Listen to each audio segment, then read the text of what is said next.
তোমাদের আজকে আমি ক্লাস 12 অর্থনীতির চ্যাপ্টার 19টা পড়াবো, যেটা মূলত পরিসংখ্যান বা স্ট্যাটিস্টিক্সকে বেস করে। চ্যাপ্টারটার নাম বিস্তৃতির পরিমাপক।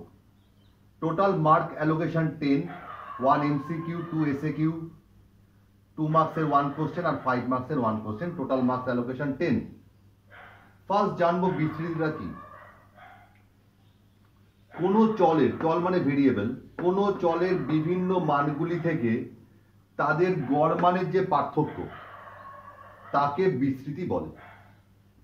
কোনো চলের বিভিন্ন মানগুলি থেকে তাদের গড় মান বা অ্যাভারেজ যে পার্থক্য থাকে সেটাকেই আমরা বিস্তৃতি বলি। এই বিস্তৃতির পরিমাপক মূলত দুই ধরনের। নাম্বার 1, পরম বা চরম পরিমাপক, যার এক্সাম্পল হলো প্রসার বা সমক পার্থক্য। এবং মনে রাখবে এই ক্ষেত্রে এদের একটা একক হয়।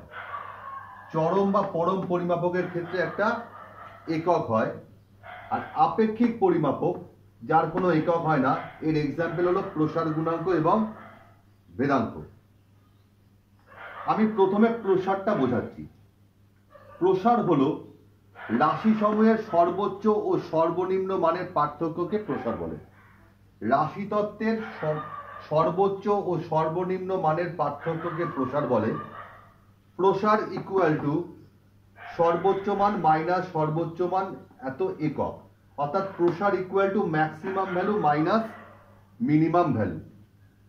আর প্রসার গুণাঙ্কটা আপেক্ষিক পরিমাপের মধ্যে চলে যাচ্ছে, অর্থাৎ প্রসার গুণাঙ্ক ইকুয়াল টু সর্বোচ্চ মান মাইনাস সর্বনিম্ন মান ডিভাইডেড বাই সর্বোচ্চ মান প্লাস সর্বনিম্ন মান ইন্টু 100। এটা একটা পার্সেন্টেজে আনছি আমি। এবার আমি প্রসারের একটা এক্সাম্পল দিচ্ছি। বলছি 8, 15, 20, 12, 6 আর 9 রাশি সমূহের প্রসার ও প্রসার গুণাঙ্ক কত? তাহলে দেখো প্রসারের ফর্মুলাটা কি? প্রসার equal to maximum value minus minimum value, সর্বোচ্চ মান মাইনাস সর্বনিম্ন মান। এখানে সর্বোচ্চ মান কত? 20, আর সর্বনিম্ন মান কত? 6। সর্বোচ্চ মান কত? 20, সর্বনিম্ন মান কত? 6। তাহলে প্রসার ইকুয়াল টু 20 মাইনাস 6, অর্থাৎ 14 একক। প্রসার গুণাঙ্ক ফর্মুলা কি? সর্বোচ্চ মান মাইনাস সর্বনিম্ন মান ডিভাইড বাই সর্বোচ্চ মান প্লাস সর্বনিম্ন মান। তাহলে সর্বোচ্চ মান কত? 20, সর্বনিম্ন মান কত? 6,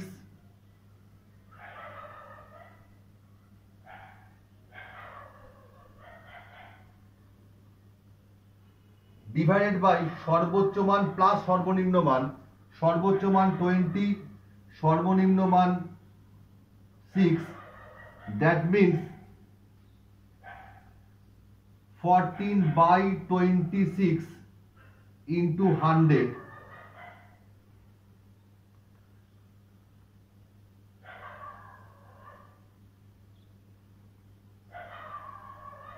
equal to 53.84% প্রায়।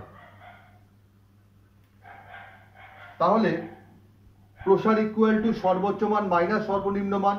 এখানে সর্বোচ্চ মান কত? 20 আর সর্বনিম্ন মান কত? 6। তাহলে 20 মাইনাস 6 একক ইকুয়াল টু 14 একক। আর প্রসার গুণাঙ্ক সর্বোচ্চ মান বিয়োগ সর্বনিম্ন মান ডিভাইড বাই সর্বোচ্চ মান যোগ সর্বনিম্ন মান, that is 20 minus 6 divided by 20 plus 6 into 100 equal to 53.84% প্রায়।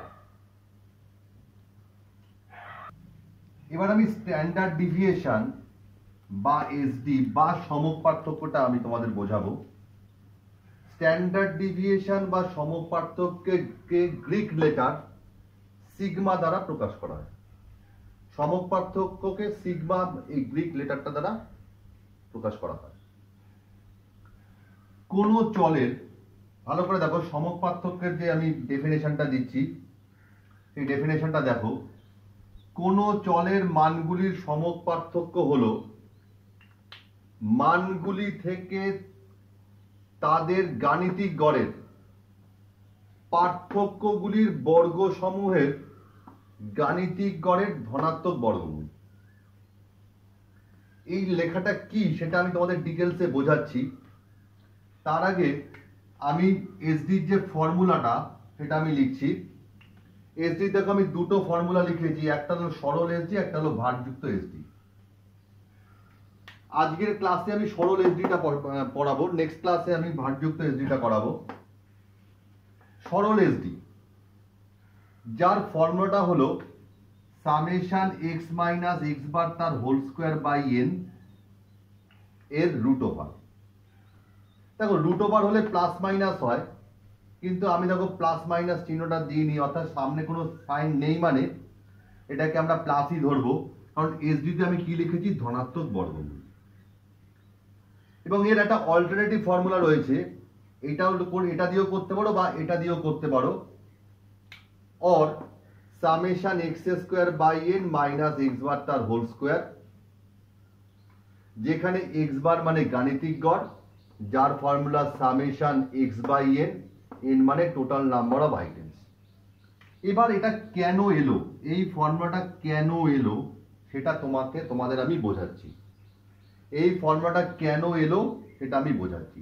দেখো ডেফিনেশন কি বলছে, আমি ডেফিনেশন ওয়াইজ আমি অ্যাপ্লাই করছি। কোন চলের মানগুলি, তাহলে কোন চলের মানগুলোকে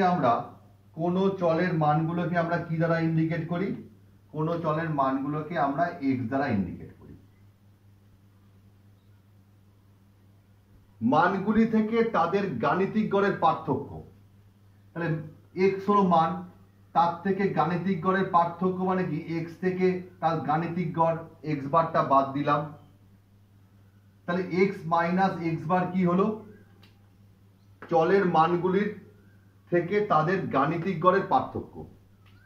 কি বলেছে, এর বর্গসমূহ। বর্গসমূহ মানে কি করলাম, এটাকে আমি স্কোয়ার করলাম, দেখো ফর্মুলাটাই আসছে এক্স মাইনাস এক্স বার তার স্কোয়ার, গাণিতিক গড়ের ধনাত্মক বর্গমূল। তাহলে এবার বর্গসমূহের গাণিতিক গড় করতে হবে। তাহলে বর্গসমূহের গাণিতিক গড় করতে গেলে কি করতে হবে, যে কটা বর্গ পেয়েছি সেই সমস্ত বর্গগুলোকে যোগ করে টোটাল নাম্বার অফ আইটেম দিয়ে ভাগ করলে কি হয়ে গেল, বর্গসমূহের গাণিতিক গড়। এবার এর ধনাত্মক বর্গমূল, অর্থাৎ এটার আগে আমি রুট বসাবো, এবং রুট বসালে প্লাস মাইনাস বসাতে হয়, যেহেতু ধনাত্মক বর্গমূল ওই জন্য সামনে কোনো মাইনাস চিহ্ন বসালাম না, শুধুমাত্র প্লাস চিহ্ন বসালাম। তাহলে এটা গেল সরল এসডি। সরল এসডি বলতে কি বোঝাচ্ছে, শুধুমাত্র মান দেওয়া থাকবে। এবার মানের সাথে যদি পরিসংখ্যা বা ফ্রিকোয়েন্সি দেয়া থাকে তখন সেটা হয়ে যায় ভারযুক্ত এসডি। তা ভারযুক্ত এসডির ফর্মুলাটা হলো এটা, এর অল্টারনেটিভ ফর্মুলা হলো এটা, যেখানে এফ মানে হলো ফ্রিকোয়েন্সি বা ভার। এবার ভেদাঙ্ক, এবং অবশ্যই মনে রাখতে হবে এর একটা একক থাকবে, সব কটার পাশেই তোমরা একক লিখবে, কারণ এটা যেহেতু এসডিটা যেহেতু চরম বা পরম পরিমাপক পদ্ধতির মধ্যে পড়ে, এসডির ফর্মুলা কিন্তু অবশ্যই একটা একক আসবে। তোমরা কিন্তু একক এই কথাটা লিখতে কিন্তু ভুলবে না। এবার ভেদাঙ্ক, ভেদাঙ্কের ফর্মুলাটা হলো SD by X bar into 100। X bar বলতে বোঝাচ্ছে গাণিতিক গড়, আর ভেদমান মানে যাকে আমরা ইংরেজিতে ভ্যারিয়েন্স বলি, সেটা হলো এসডি স্কোয়ার এত বর্গ একক।